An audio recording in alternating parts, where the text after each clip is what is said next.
Phil, thank you for joining me today. Today, I wanted to discuss workforce planning, and I have several questions for you.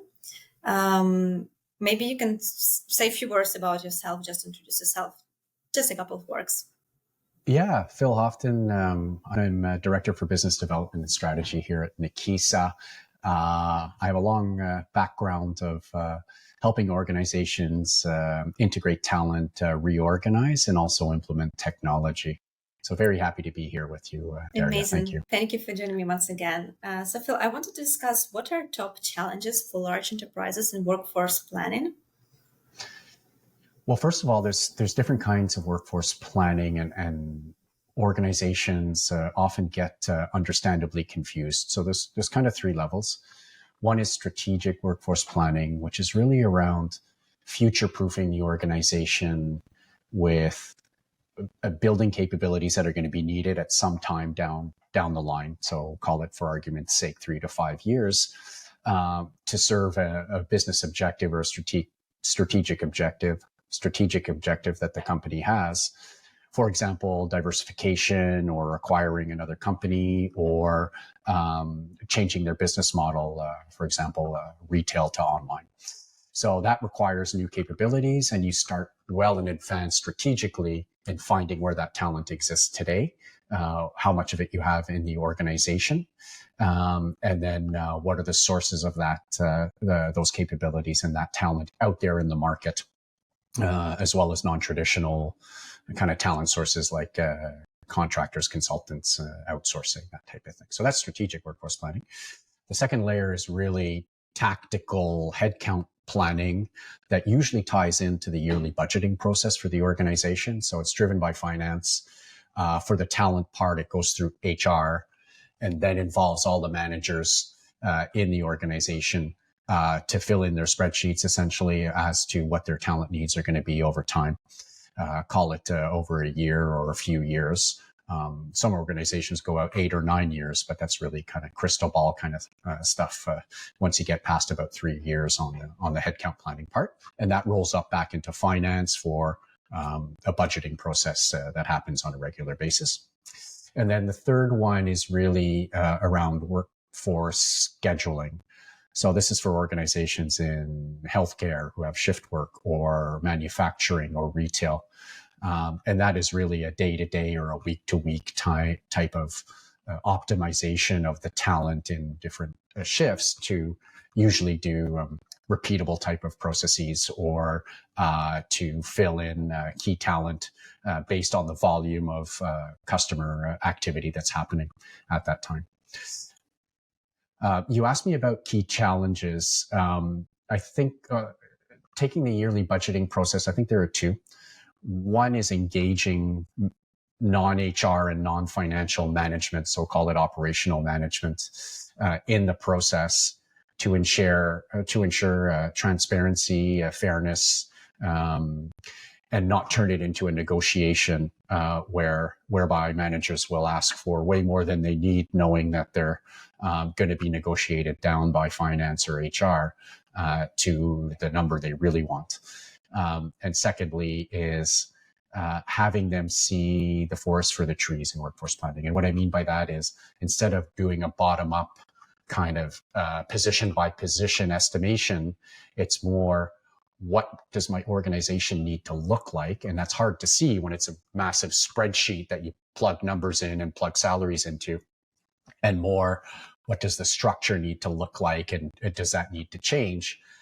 And then kind of estimating how many people you need over time in each of those different boxes within your org structure. So a big challenge is understanding what the organization needs to look like to achieve that.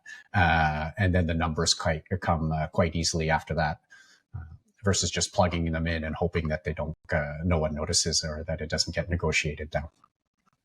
Yeah, for sure. And what tools are proven to be the most efficient for large enterprises? Surprisingly, well, there are integrated workforce planning tools that have come a long way in the last few years. A lot of our clients here at Nakisa still use an Excel type based tool that then gets cascaded down to the management, and then rolls up back into a financial business planning tool, which is usually the ERP, the financial ERP has a module for this. So yeah, technology can be leveraged differently where there's more visuals and more analytics. So you're doing an iterative planning process. So you're kind of modeling out what your talent needs are going to be like, and then doing analysis on that. What's it going to cost? Is it going to leave some gaps elsewhere? Is it realistic? Those can be compared to other departments because it's not always the same kind of parameters that are imposed on all the different departments. Some may not have room for growth in terms of headcount, whereas others might require to double in size. So balancing the overall financial needs of the organization and the financial constraints with the realities of the talent demands is tricky. So visualization and HR analytics software can really help in kind of preemptively simulating those scenarios before they goes all the way down the chain and all the way back, only to come back again with some imposed parameters by finance or some guiding principles by HR. Mm-hmm. And right now, global market it's full of uncertainties. And I wanted to speak about scenario planning. How does workforce planning incorporate scenario planning, and how exactly it helps, to prepare for these global uncertainties we have right now? Yeah, well, what we're seeing is business continuity, risk management, crisis management type of exercises have become much more important and much more top of mind, given events of the last years and the turbulence that we're currently seeing in the markets. So that drives the scenario planning that is important for headcount as well. So what organizations typically do is pick a kind of a macro scenario that might happen or happen again, and then simulate what would happen if it materialized from a headcount perspective.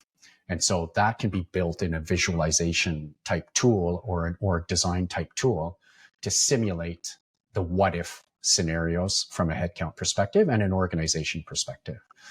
So that ongoing exercise of preparation for events that are outside of the control of the organization, but nevertheless will impact how they organize talent, should be an ongoing thing. And there are lots of tools out there that allow you to simulate these scenarios and keep them living and breathing.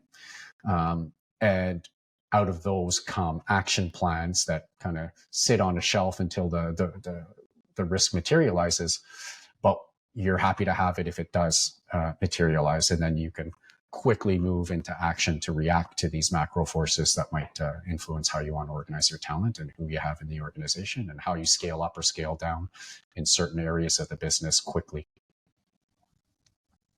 Okay, and the last question I have for you today, Phil, is about measurements and analytics. And what are key performances? What are metrics we need to keep track of to understand, is our workforce planning efficient or it's not?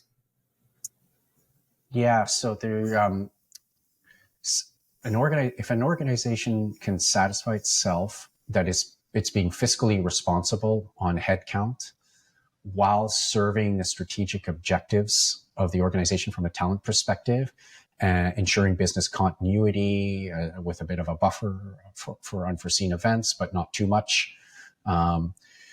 So the indicators of a good workforce planning process are increased organizational performance and down to the individual. So are people meeting their objectives? That means they're in the right place, the right time, they're happy. And that means you planned appropriately a year before or 2 years before for that particular person. Productivity, of course, no wasted energy to the extent you can measure that, but everyone is fully productive in their particular role.